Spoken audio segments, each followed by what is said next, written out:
La mostra racconta di Carona come luogo geografico situato tra il lago di Lugano e il Monte San Salvatore e ne rintraccia le sue radici creative fino agli anni 60 del Novecento.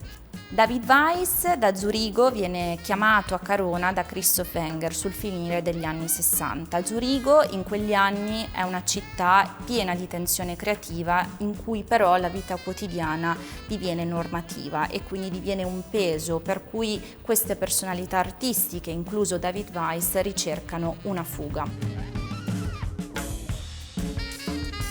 I think for David, Casa Aprile and Carona as a village in general was a very important point for him as a young man, as a young artist just finishing school in Basel. He deliberately also did not want to leave the urban space somehow and the city. I think he found out and then he really appreciated spending time in these two worlds. Especially in the early 70s for him, Carona was like really a place where he only later found out that being an artist, a fine artist and not just a writer or a comic drawer or a thinker, philosopher.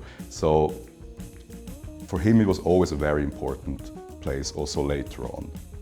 And I think for all the other artists who were maybe in a similar situation, from a similar generation, they sourced from the house itself. They called it home. La mostra su David Weiss e il sogno di Casa Aprile ovviamente parla dell'artista David Weiss, ai suoi 10 anni che è passato in Ticino, a Carona, ma ovviamente si inserisce in un contesto molto più largo, molto più ampio. Il Masi da un paio di anni sta proseguendo questo lavoro di portare avanti la ricerca sull'arte del Novecento e soprattutto sul fatto che lo sviluppo artistico, culturale in Ticino, come in pochi altri territori, è stato anche formato da persone che sono arrivate qui dall'esterno.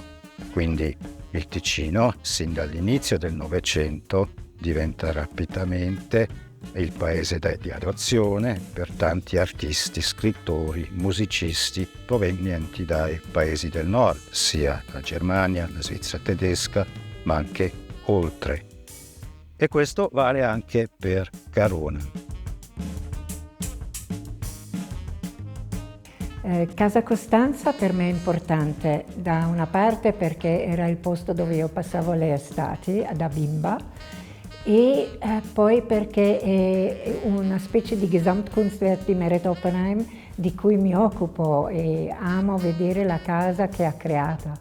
È bellissimo vedere i libri degli ospiti, era una tradizione già iniziata dai bisnonni e rispecchiava anche Carona come terra d'artisti. Casa Costanza nella nostra storia inizia quando mio bisnonno ha comprato questa casa nel 1917. Era in giro con sua figlia e cercavano una casa di vacanza, sono approdati qui. Poi, dopo il decesso di mio nonno, Meret, mia zia Cristina e mio papà, Burkhard, hanno fatto un accordo che avrebbero rimessa a nuovo, l'avrebbero restaurata. E questo era un progetto a cui Meret Oppenheim teneva tantissimo, lo sognava, aveva fatto progetti, aveva fatto disegni, aveva già comprato per esempio questa pietra di onice, l'aveva già comprata nel 61, mentre il restauro era nel 67. Ho la fortuna di vivere a Carona, in questo paese bellissimo, in Casa Aprile. In questa casa nasce non un vero e proprio collettivo, quanto piuttosto una comunità fluida, informale, in cui si ritrovano numerose personalità artistiche, tra cui David Weiss, Urs Ljuti, Willy Spiller, Ivan Schumacher, Maria Gregor, Anton Bruin, Esther Altorfer.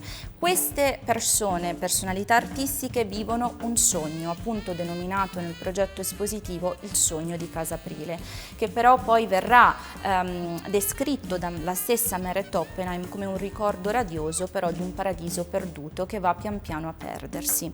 È importante notare come nella mostra sia sottolineato il valore della collaborazione, dell'amicizia, dell'intimità tra queste personalità artistiche. Uno dei primi progetti è quello della Madonna d'Ongero tra Ivan Schumacher e David Weiss, un progetto fotografico di documentazione che doveva trovare forma in un progetto cinematografico, che però non riesce ad essere svolto, ad essere prodotto a causa della mancanza dei diritti. Madonna d'Ongero, luogo alquanto caro anche ad Hermanesse. E poi altre sezioni sono quelle del disegno e trasformazione. Trasformazione perché il cuore della mostra è dedicato alle metamorfosi delle opere che vengono realizzate dall'artista David Weiss tra il 1975 e il 1979. Sono delle opere, dei disegni ad inchiostro che vengono realizzate in viaggio, quindi in movimento, e l'aspetto dinamico è una caratteristica peculiare di queste opere che vengono viste come una serie. Da un segno minimo, da una traccia su carta nasce una narrativa. Drawing was his most important language in a way, but more like for himself. It's a very intimate thing. It's a very direct conversation you have with the paper or with the surrounding. Here you had the time to develop a larger kind of language with drawing. Le opere sono sempre da intendersi non come opere individuali, ma come opere che dialogano tra loro, quindi senza intendere influenze tra le diverse personalità artistiche, quanto piuttosto la reciprocità. Reciprocità che porta alla creatività, alla creazione, al processo. Ed è una mostra di ricerca in cui l'attività di documentazione è stata assolutamente importante, ci ha permesso di riscoprire sia negli archivi ma anche nelle case della comunità odierna di Carona quelli che sono aspetti dimenticati. Aspetti appunto di documenti ma anche di riscoprire delle artiste donne dimenticate, tra cui Esther Altorfer e Maria Gregor. L'ultima parte della mostra è quella che parla dell'aspetto letterario, dell'aspetto della pubblicazione, quindi una delle figure più importanti in questo senso è Mattias Jenny, che fonda la casa editrice, la rivista di Nachtmaschine, La macchina notturna, e questo percorso di tutta la mostra è accompagnato da un suono, e quindi l'aspetto multisensoriale è molto importante, il suono di Carona. È un'opera di Anton Bruin realizzata negli anni 70 dal titolo Carona Soundscape, ed è un suono naturale che rintraccia, che descrive quello che era il passare degli aeroplani o quello che è il rumore, il suono naturale del borgo, proprio per dare un'idea collettiva di quello che è stato Carona in termini di pratica artistica e in termini di vita.